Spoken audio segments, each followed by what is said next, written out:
as well as technologies related to batteries, vehicles, industrial diamonds, and super hard materials. To be clear, this is not just about the United States. These actions, if implemented, would apply to the entire world. China's announcement is nothing more than a global supply chain power grab. While China has taken a number of retaliatory trade actions against the United States, Europe, Canada, Australia, and others in recent years, this move is not proportional retaliation. It is an exercise in economic coercion on every country in the world. At its core, China's new measures include a rule saying that any product of which more than 0.1% of minerals consist of minerals mined or processed in China, one must seek approval from the Chinese government before trading it. Since many important semiconductors, for example, have these critical minerals, and semiconductors are in nearly everything, this rule gives China control over basically the entire global economy and the technology supply chain.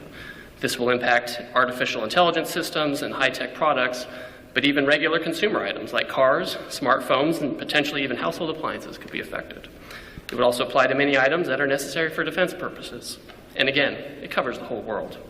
For example, if a smartphone is made in Korea and sold to Australia, then the company would first need to get China's approval, since the phone contains semiconductors, which may contain rare earths sourced from China.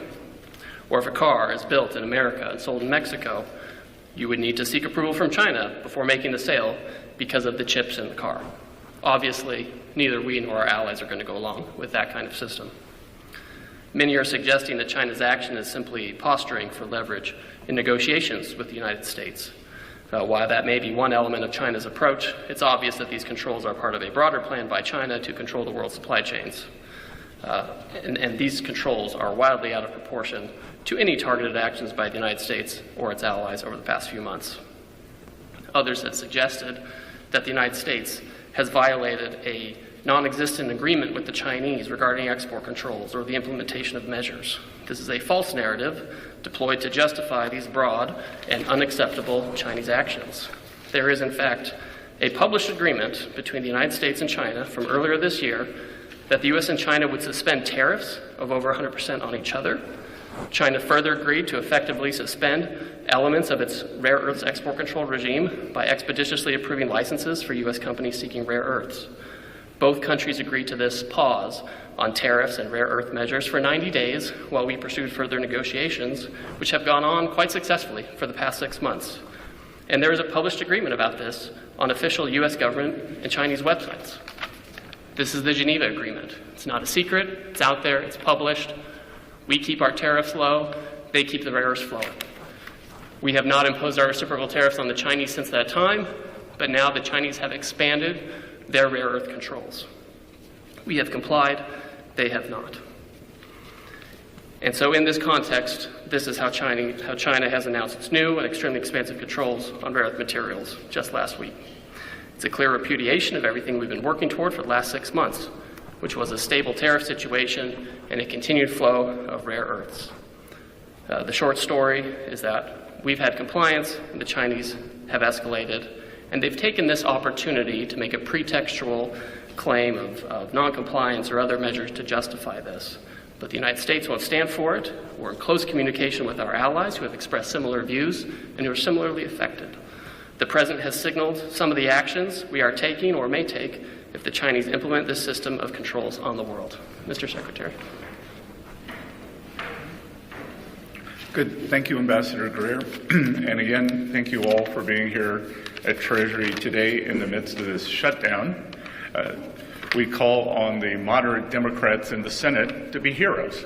Be heroes. Break away from the hive of radicalism and do something for the American people, because we are starting to cut into muscle here.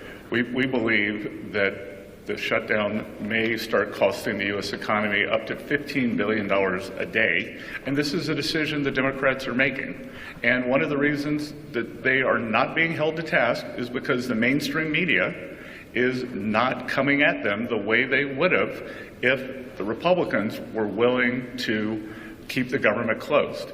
It is a very simple decision. Mike Johnson passed a clean CR. Leader Thune has the clean CR. 3 Democrats have voted for it, and right here, right now, I am calling for the moderate Democrats to be heroes, and reopen the government for the American people. So with that, I want to say, thank you. Good morning to all of you. It's a shame we can't have more people here, but I believe that the Democrats will come to their senses soon. Maybe it's after this no kings thing, but no kings equal no paychecks. Before we start on Q&A, I'd like to make a few points on China. As the President said, we want to help China, not hurt it. If some in the Chinese government want to slow down the global economy through disappointing actions and through economic coercion, the Chinese economy will be hurt the most. And make no mistake, this is China versus the world. They have put these unacceptable export controls on the entire world. China is a command and control economy, and we and our allies will neither be commanded nor controlled. They are a state economy, and we are not going to let a group of bureaucrats in Beijing try to manage the global supply chains. As Ambassador Greer said, we had a document and an agreement in Geneva, and magnets were flowing quite well. Some U.S. auto companies have called us in the past week and said that there had been a slowdown in magnets. So when we asked the Chinese about this, they said, oh, it probably had something to do with the holiday. So they can't be trusted with the global supply chain. Had something to do with the holiday. Moreover, this should be a clear sign to our allies that we must work together, and work together we will. There will be a series of meetings this week during World Bank IMF week, and we are all aligned. Not only is China fueling Russia's war, but China's actions have once again demonstrated the risk of being dependent on them on rare earths, and for that matter, anything. If China wants to be an unreliable partner to the world, then the world will have to decouple. The world does not want to decouple. We want to de-risk. But signals like this are signs of decoupling, which we don't believe China wants. And again, we do not want to decouple. We should work together to de-risk and diversify our supply chains away from China as quickly as possible. China says that these rare earths are used in military materials and that they want to maintain peace in the world. Again, it is the purchase of Russian oil by China that fuels the Russian war machine. China buys 60% of Russian energy. They buy 90% of Iranian energy. So who is fueling the Russian war machine? We will be producing photos soon, supplied to us by the Ukrainian government, that shows Chinese parts comprise substantial amounts of Ukrainian drones. So President Trump is the leader of peace. We should work together to de-risk and diversify. China's highly provocative move comes after we've made significant efforts to de-escalate tensions. While there are substantial actions we could take, we'd rather not. I believe China is open to discussion, and I am optimistic that this can be de-escalated. Ultimately, we are confident in the strong relationship between President Trump and President Xi. We've had substantial communication with the Chinese over the past few days, and we believe that there will be more forthcoming this week. With that, we can now take your questions. Elliot? Great, thank you. First question, Eamon Javers, CNBC. Thank you, Mr. Secretary. In your CNBC interview just now, you name-checked a Chinese negotiator, Li Chenggang, I believe is how you pronounce his name, from the Ministry of Commerce, as somebody who's particularly difficult to deal with. Is it your sense that there's a split politically inside the Chinese negotiating team, or do you think you're dealing with sort of a strategic good cop, bad cop kind of a relationship on the other side of the table? It's very difficult to know. Perhaps the vice minister who showed up here with very incendiary language on August 28th has gone rogue. Perhaps he's gone rogue. So we don't know, but what we do know is, as Ambassador Greer said, any backfilling that the Chinese are trying to do in terms of narrative, this was well flagged. This individual was very disrespectful, and I'll tell you that we've had 4 rounds of talks, Geneva, London, Stockholm, and Madrid, and both sides approached them with great respect, and this individual did not. He showed up uninvited in Washington and said, quote, China will cause global chaos if the port shipping fees go through. So I don't believe that China wants to be an agent of chaos, and maybe they used to have the wolf warrior diplomats, so maybe he thinks he's a wolf warrior. We don't know. Do you want to see the Chinese delegation remove him from the negotiating table? That's up to them. Thank you. Next question will go to Christine with NBC.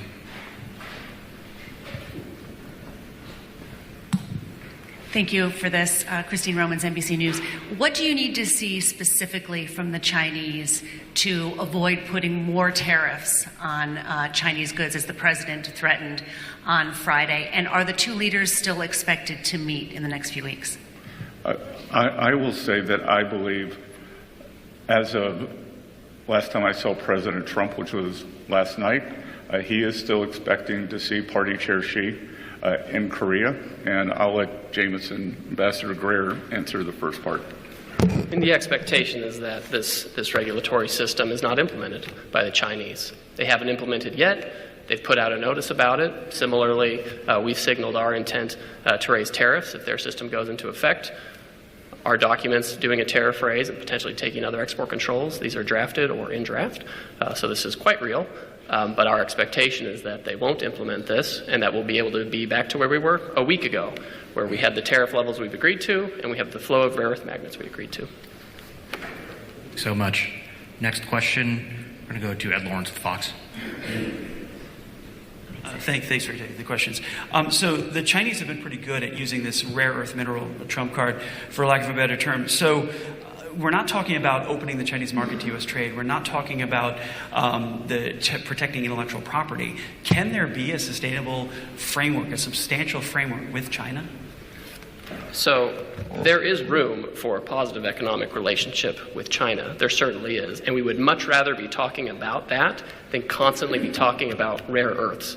To paraphrase the Secretary in one of our recent meetings with the Chinese, this is the last time we want to be talking about rare earths with the Chinese. Fortunately, that is not the last time they want to be talking about it. The reality is there are a lot of areas where we can trade with the Chinese. Our trade is wildly imbalanced, so it needs to be more balanced. And there's a lot of, as the Secretary said, areas of risk. And so we need to be trading in areas that are low risk, that are low sensitivity. And there are a lot of areas where both the Chinese and us can frankly pick and choose sectors and goods that we should be trading, and services for that matter. And that's where these talks should be focused. Instead, we're constantly focused on the Chinese chokehold on the world of rare earths and rare earth materials. There's an article in the paper today. A large Chinese fashion retailer just opened on Fifth Avenue in New York. It's a competitor to Zara and H&M. We welcome that. We would also like to see more U.S. retailers on the ground in China, but Costco and Walmart have very big operations there. So again, our goal is not to decouple, it's to de-risk. But it seems that China's not phased by our tariffs. What levers then do we have left? I can guarantee you, when we were in Geneva and the tariffs were 145%, they were phased.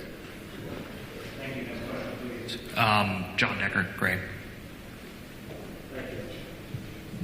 Thank you, Mr. Secretary, Ambassador Greer. I really appreciate your taking the opportunity. I have a question for both of you about this upcoming case at the U.S. Supreme Court. It's an incredibly important case that could impact the constitutionality of the president's unilateral tariffs on America's trading partners. Really basic question for you, just to begin with. I have two questions for you. Why are the president's tariffs not taxes on imported goods? That's easy, because tariffs are a surcharge, not a tax. They could be paid by the exporter. They could be paid by the country. When you go and get your driver's license, you pay a fee. Is that a tax? Is it a tax? I'm asking you a question, sir. And I just appreciate an answer to it. Thank you. And if we, well, I'm giving you an answer that maybe you don't like.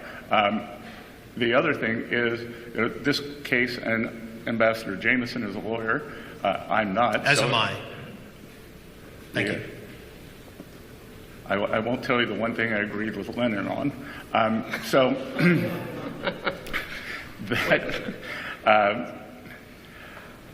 I think that we see with this Chinese provocation why it is very important for the president to have emergency powers to implement tariffs, because he needs to be able to use this to push back against this Chinese overreach against the world. So if it was not clear to anyone on the court before last week that the president needs emergency powers to protect the American people and the American economy, then it should be abundantly clear now. My second question concerns that law that you just cited, that 1977 law. The question is about Brazil, the 50% tariffs on Brazil. Can you explain why they are being hit with 50% tariffs and why it falls under the umbrella of the International Emergency Economic Powers Act? Certainly, happy to do that. Now, to be really specific about Brazil, there's actually two regimes at place right here. There's the reciprocal tariff rate of 10% on Brazil, which everyone in the world has, which we're trying to do to control the global trade deficit, which is a huge problem for us. Then on top of that, there's a 40% tariff on Brazil, and that's under a separate emergency, and this is related to extreme concerns with rule of law, censorship, and human rights in Brazil, where a Brazilian judge has taken it upon himself to order U.S. companies to censor themselves, given them secret orders to manage the flow of information, rule of law with respect to political opponents in Brazil. And so when the unlawful detention of U.S. citizens who were in Brazil. Correct. Now, the Treasury Department has often used AIPA, which is the shorthand for the law you're talking about, to impose sanctions, which will cut off countries or companies or persons entirely from the U.S. financial system and cut off trade entirely. If the president can cut off trade entirely, he can certainly impose a tariff, which is a lesser measure than a full sanction. Next question from James with Newsmax. Thank you. James Rosen with Newsmax. Thank you both for doing this. I have two questions for the Secretary. One of them I'll leave for second, slightly historical nature, and you are a historian. First, you mentioned in your opening remarks, quite apart from the expansion of the export controls, that China is singularly responsible for propping up the Russian war machine in Ukraine. We also know about the outsized Chinese role in the manufacture of the precursors for the fentanyl that is killing an estimated 100,000 Americans a year. So quite apart from the export control slice of this, should not Beijing feel the full weight of American punishment just for those two other aspects, the fentanyl and the propping up of the war machine? And then one historical question. Great. So a couple of things. The U.S., President Trump has instructed the ambassador and myself to tell our European allies that we would be in favor of whether you want to call it a Russian oil tariff on China or a Ukrainian victory tariff on China. But our European allies have to be willing to follow.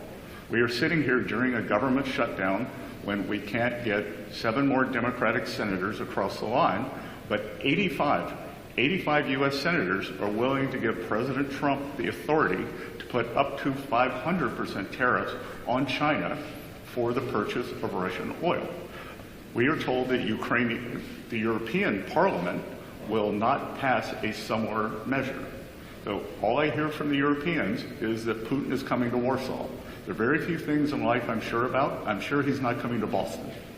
So we will respond if our European partners will join us. The second, we do have the 20% of the tariff. We have a 20% fentanyl tariff on China, and again, they have all but admitted that they sell the precursor drugs. When we have the discussion, they say, take off the tariff, and then we can fix it.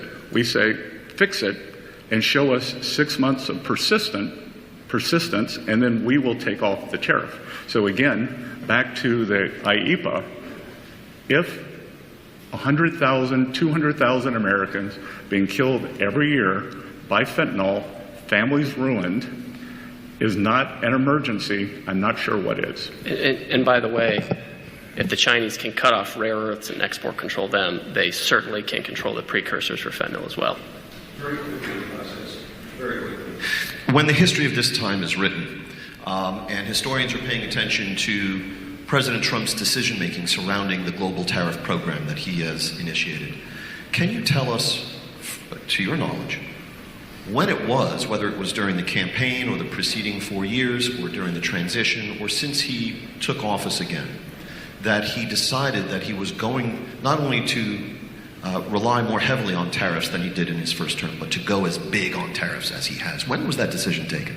Oh, I think the decision was taken in the first term, and you would have seen President Trump saying that over the past, since January 20th, that he had a very successful tariff program on China in terms of rebalancing, in terms of purchases that they were supposed to make, which they haven't followed up on. But you heard President Trump say that in his final year, so the trade deal was reached with China on January 20th, he was going to expand the tariffs to the world, and then COVID hit. And out of humanitarian necessity, it would not have been appropriate to start putting on tariffs during a period of such great economic disruption.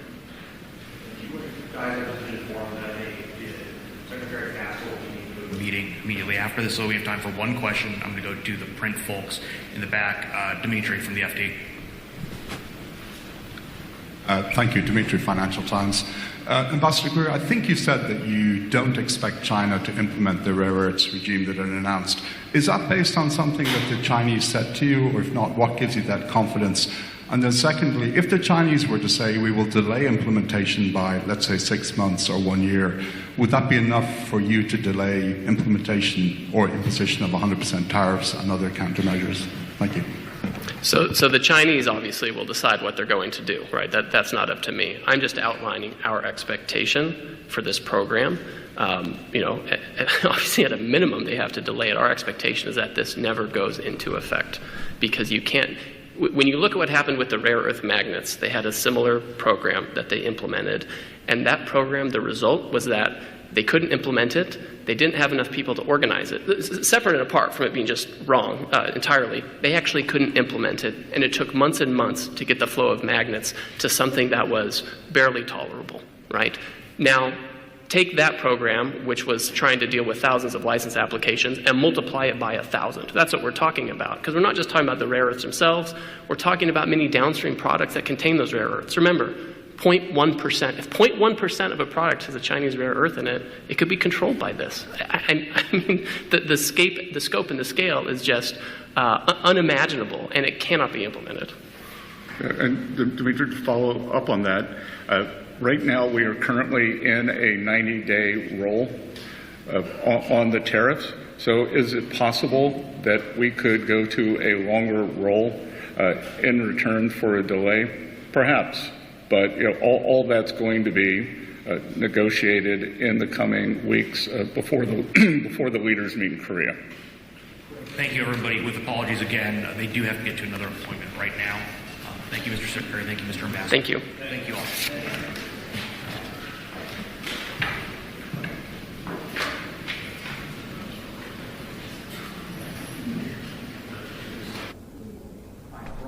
The room, please feel free to hold here, and you may file from this room. We do not have Wi-Fi in the U.S. Treasury, but you may use your Wi-Fi cards if that works best for you.